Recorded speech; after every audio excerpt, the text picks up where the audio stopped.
Hey everybody, how you doing? I am Tommy, and you are on the Love Boat. Reese, how are you? Good to see you. Not only do you get a cookie, but you might be one of the only people that see this. Diane, I'm not going to be on very long today, peeps. It's been a busy couple of days around here with research, with going live, and with doing stuff here in Ecuador, like actual no joke kind of stuff that we do when we're not on YouTube. And it's just been kind of an exhausting couple of days in a lot of ways. So I'm not going to be here long today. Renee B, I'm putting your comment up here not because it says good evening, Tommy, in chat, but because you were MIA yesterday when we were answering questions about Ecuador. I love you anyway, but we were doing a Ecuador question and answer show, and you were not there. I'm just busting your chops. I know that you're with your husband, but it's not often I get to pick on you. So figured I would, right? One of those things. That's all right. The next time you'll be there. Just Joan, good to see you. How are you? No, you're good. I'm just busting your chops. Just busting your chops because it's fun. But yeah, there's a couple of shows that are coming up. I've been doing an awful lot of research on the gambling phenomenon going on. You know, I'm not going to probably put these on. Maybe I will. It's driving me nuts. It's not like I can see with them on anyway.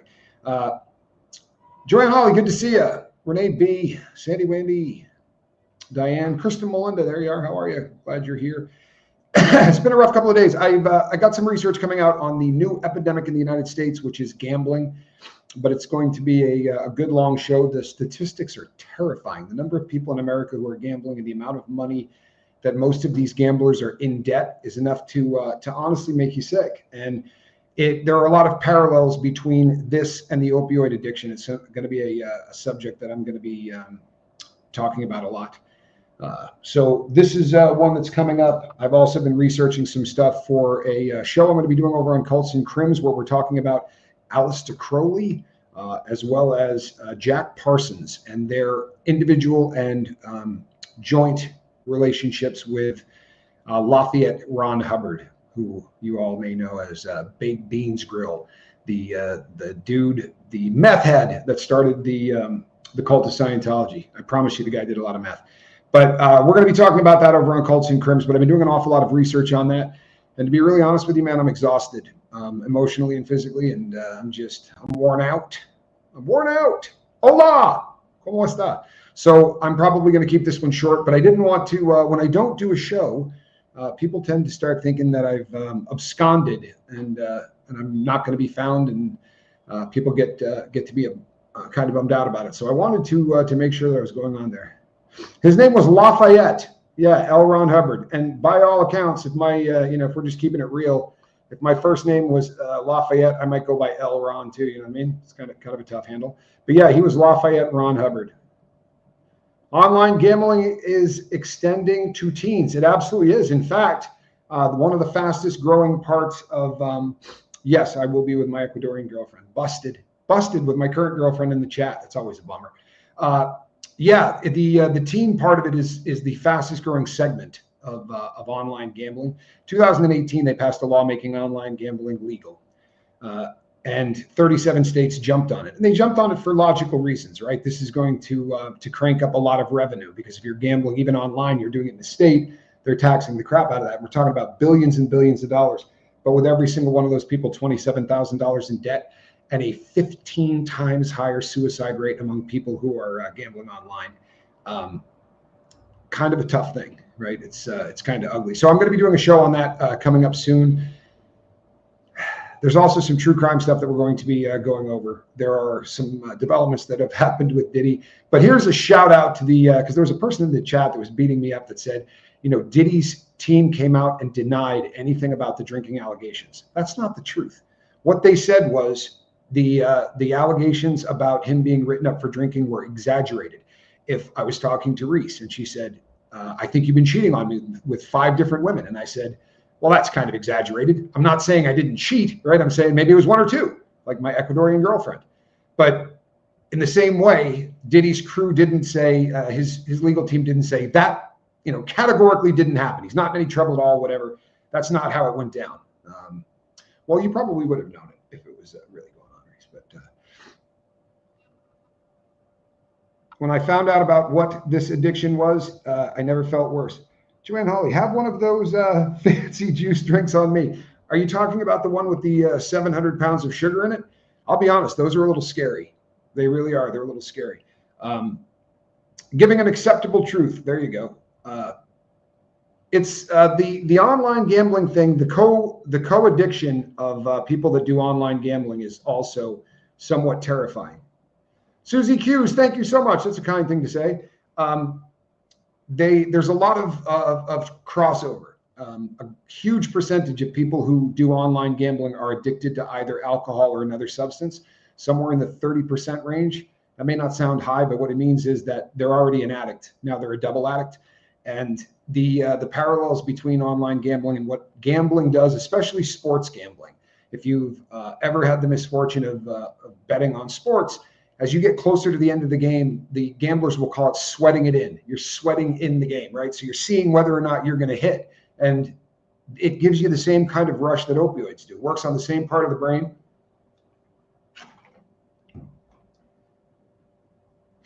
It's easy to get addicted. It's a game you like, including graphics. Well, and on top of that, they say things. Thanks again, Joanne. I really appreciate that. You can't know how much. It's huge. I really do appreciate it. I forgot for a second that those yellow things and blue things can pop up on the screen. It scared me. The hell is that? I found the poker sites are a hunting ground for catfishers too. Well, that's because they kind of know their target market. They've also dropped $5 billion a year paying stars, people to come on and talk about just how much money, you can make doing this. And they talk about these things like risk-free betting. That's a term you'll hear an awful lot. This is risk-free betting. And the way that they pose that is drop $1,000 into this account, and we're going to match you with $500 for your first deposit or $250 for your first deposit. Yeah, $5 billion. Jamie Foxx, one of the big names for this, but there's a lot of people jumping on board. 24 months, hope between the dreams. Zoinks. It's a long time. That is a long time. Good Lord. Did you forget? How did that happen? That's absolutely wild. Yeah, Jamie Foxx, thank you again. I love the people in green. It means a lot to me. Hey, Wes, the $5 billion. They're paying a lot of people on this, and it used to be one of those things where there was only certain ways you could gamble because of the legal gambling aspect of this. Now, things like fantasy football. Right, this was a harmless pastime for a lot of people that really enjoyed putting together fantasy teams for the season. Now you can bet on that. Now you can. There are so many different ways that you can bet that weren't around when I used to be involved. And I was not a gambler per se, but I ran sports books a couple of times. I did it while incarcerated. Kevin Hawthorne from Lakeland, Florida, one of the nicest people I've come across on the internet. This is a stone cold fact. I love Kevin Hawthorne. I'm glad you're here, my friend. The earnings they're making, how about 150 billion annually? And they're saying it's going to be going up considerably. And I'm just teasing this. Yeah, DraftKings. There are a lot of these different ways that you can gamble now, and it sucks in people that never would have gotten into this. But if you're a guy who lives in a town and you've done the fantasy football leagues, and 4 years in a row you're the winner, right? For 4 years in a row you've been winning this thing. Now you go, well, I should just start betting on this. I can make a lot of money. And then you're going to go to credit cards, and then you're going to go to pawning stuff. And a lot of them lose their houses. In fact, for people who are online gamblers, they are about 15 times, which is like what, 150% more likely to, or 1,500% more likely to have their houses foreclosed on. Yeah, they lure you in with free play, and it's not free play. I love my boat family. 13 months, Jane. Thank you so much. And you know what? Appreciate you always being here, Jane. Been around a long time, and during the uglies, I really appreciate it. They do lure people in with that. But if you were to put your $1,000 in and then 3 weeks later go, I don't think this is for me, I'd like to withdraw it, see how that works out. In 1985, the first time I went to Las Vegas, I saw a woman begging her husband to stop gambling, saying she and the kids needed to eat. Yeah, well, I lived in Nevada for a lot of years, and it's pretty depressing to see what gambling addiction can do. People in the United States, when they legalized gambling, about 34% of the population thought it was a bad idea. That number is through the roof now. It's closing up to 50%. Nevertheless, the lobbyists The dirtbags in Washington that go and drop tons of money to keep this going, right, are going to continue to do so. It's just the way it goes. This is going to be a hard train to stop. And I know it seems like I'm bragging about my new home constantly, but they had a referendum. The town of Salinas used to have casinos in it. There used to be a lot of gambling in Salinas, Ecuador. And they had a referendum on it where the people just said, this isn't good for our society, right? This is causing addiction and things that shouldn't be happening here. Well, thank you, Hope Between the Dreams. It's very kind. So they voted to just remove them. The people in Salinas said, we don't want this anymore. Ecuador in general said, we don't want gambling. And it has been removed. Sadly, this year they're going to vote on it again, which means it's the same kind of thing. Now there's people that want to come in here. However, if you know that they can vote you out in 4 years, people are less likely to come in and drop billions of dollars to build a casino. Self-care first all the time. See, my girls, and this is an absolute, I'll talk about something really quickly, and I'll do it kindly, I promise. Do I think it's because the country is more Christian? Well, there's a lot of Christians in this country, about over 90%. But yeah, that could have something to do with it. Or they just watched what gambling does to a city, right? That's kind of ugly. Reese had a person comment on her channel and was talking about her boy going into to therapy, and that she shouldn't be sharing that with people. First of all, Reese doesn't ever share anything that she doesn't talk to Hugs about first. But if we don't start normalizing therapy, if we don't start normalizing the fact that if you have a mental illness, it doesn't make you a leper, and it doesn't make you a criminal, it doesn't make you any of those things.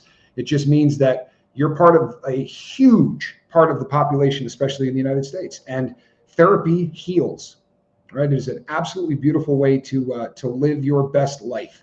And anything we can do to normalize that, anything we can do to make that more acceptable in society, with all due respect, if that doesn't make sense to you, get a tack hammer, whack yourself in the head with it, because you don't have the brain pan to even surf the web. You shouldn't be doing any of that. You certainly shouldn't be able to put out an opinion. And in case anybody else sort of missed this, the tattoo, which was also part of the comment, I bought that for Reese.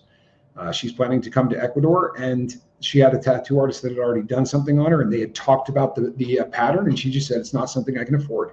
And I thought, well, I can do that for you. And it's probably a turnaround too, because there was a time I would have been threatened by giving her money to have a tattoo of an ex-husband's name touched up on her arm, because I just was not in that kind of place mentally. And I thought it was a nice gesture. I also thought it was a gesture that would have been nicer if we didn't share it with the world. It was kind of one of those things. But since the world seems to be interested, we'll throw that one out there.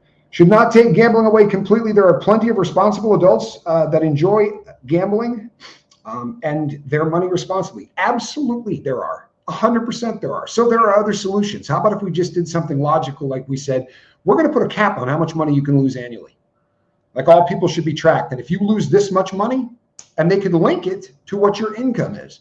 But there are places that have tried this model and it's worked more successfully. I think there should also be a lot more education. It's like drugs. This is an addiction, and until people realize that this is an addiction, the statistics on what percentage of gamblers are actually responsible gamblers are hard to get a bead on, because a lot of the people that gamble aren't honest about any of the statistics, right? Christy, good to see you. I'm glad that you are here. You know what? I really am glad you're here. Christy and Issa and I have had an interesting back and forth, and I find Christy to be a deep thinker, which is a lovely thing. That's and a critical thinker. That's a good thing too. Yeah, so I'm going to be doing a show on this. I hope everybody does come back. It's going to be a long show. I knew someone whose husband bet on which elevator in the building would show up first. It's funny you say that. I used to go to dog races. Before anybody starts yelling about it, this was at a track where the entire kennel was made of glass. They wanted to build the largest dog track in America, and the people in the town said, no dogs will be put to sleep. There has to be an adoption program. We want to be able to see in there so dogs aren't abused. It was really a pretty wild place. You could go and walk through all the kennels and see what people were doing. But anyway, on the way down there, the guy that used to drive me down was a gambling addict. He had a serious problem. And he would say, all right, I'll bet you that license plate in front of us has at least 3 2s in it. And I'd be like, man, I'm not having any part of this. You need care. On a good day, well, we all need those good days. In high school, they should have life discussions about gambling, sex, finances, and drugs. You know, as scary as this is to say, maybe they should be doing it in middle school, because the statistics are saying that a lot of these high school kids, all you got to do is download an app, right? This is not a difficult thing for kids to get around. And, you know, $5, $10 doesn't seem like it's a big deal. But once you train the brain to start releasing dopamine for these kind of events, then the addiction is going to follow, and that's kind of a terrifying prospect. Mobile gambling, correct? You can do it anywhere, and they make it so simple. It's terrifying. And back in the day when online poker was big, I actually lost a bunch of money by not pulling it out. I was briefly incarcerated. And when I went in, I had about $6,000 in one of the accounts, and they went defunct. There was an investigation and everything else, and I'm still waiting to get 10 cents on the dollar or whatever they're going to pay me. It'll never happen. But you don't know where your money's going. You also, when you sit in a casino, the machine might be rigged, but at least you're sitting in front of it. If you're doing it online, how in the hell do you know if any of these things are real? How do you know if they just decide, yeah, today you're not winning anything? It seems like a very scary concept to me. All right, people, I will be going live again. I am just not feeling it. I'm sorry, but it's been really a hell of a couple of days. I do want to thank all of you. There have been so many people who have been really kind over the course of the last 3 or 4 days. Some haven't, but the vast majority have been very kind, and I appreciate that. Joanne, thank you so much for the super chat. It means more to me than I can possibly explain, and I mean that. So, all right, everybody, I will be going live again, and we will see everybody tomorrow night. Yeah, might even be 2 shows coming up. This is gonna make Reese and everyone else happy as well. But in the month of December, I go hard. We do multiple shows. September is a tough month. We talk a lot about sobriety, a lot about working on your on your life. It's very difficult for addicts to get through the holidays. It's the time that you're most likely to relapse. So since we started this channel, we put up a heck of a lot of content, from about Thanksgiving to about Christmas. And then we'll do a couple more on New Year's, unless I can talk Reese into letting me fly and stay with her during New Year's, in which case I'll probably do more cults and crims at that time. But all right, people, between now and the next time I see you, put something somewhere. All right, I love you all. I'll see you on the next one. Have a good night. Bye-bye.